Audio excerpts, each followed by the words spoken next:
Hey everyone, welcome back to Corporate Decoder.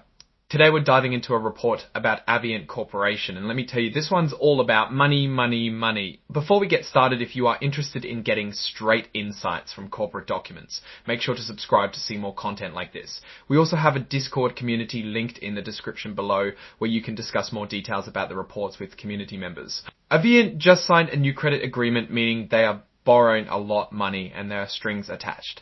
Does this mean exciting expansions or a desperate move to stay afloat? Let's decode. We are looking at Avient's 8K form, a report companies file with the SEC to announce major events.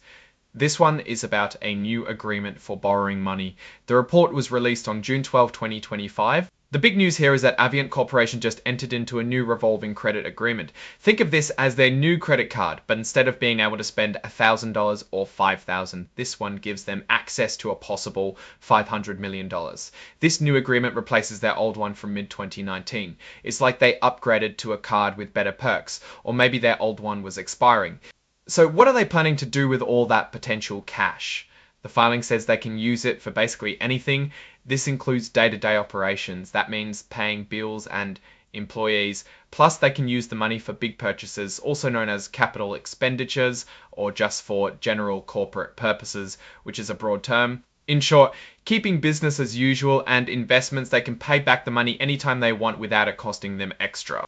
Let's talk about the specifics of this credit agreement. First, being able to borrow up to $500 million. On top of that, they could potentially increase this amount by another $250 million. Of course, there may be requirements such needing to be approved before they can get extra money. This agreement lets them borrow money, use something called swing line borrowings, which are just small, quick loan and issue letters of credit.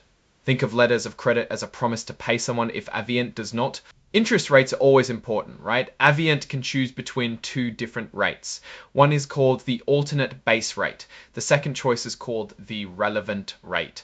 The exact percentage they will have to pay depends on Avient's financial health. This is measured by something called the consolidated leverage ratio, which is basically how much debt they have compared to how much money they are making. Better financials means that they pay less interest, so the better they do, the cheaper is it for them to borrow. They can make these payments in US dollars or other approved currencies. The credit agreement has a lot of standard terms. These are things like promises Avient makes about their business practices and rules they have to follow.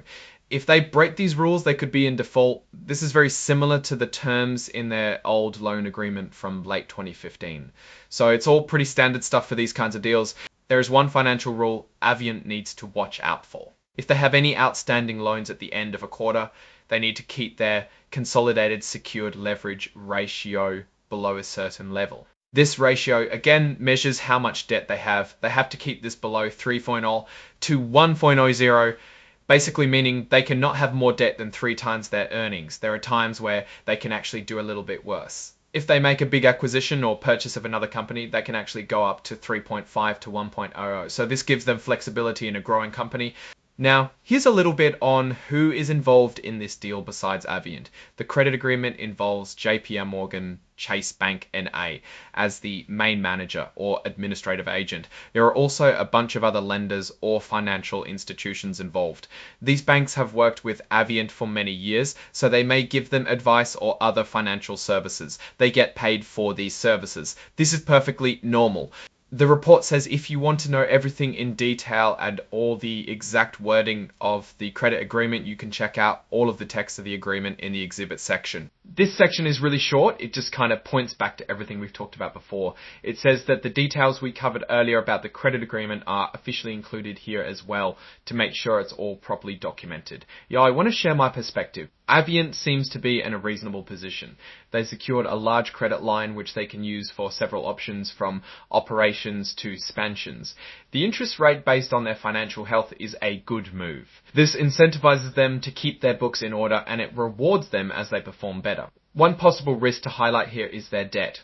Although normal for businesses managing almost $1 billion calls for caution. It's so important that they do not take on more than they can handle, especially with that debt leverage ratio limitation in the agreement. Overall, Avient appears to be setting itself for strategic opportunities, hopefully.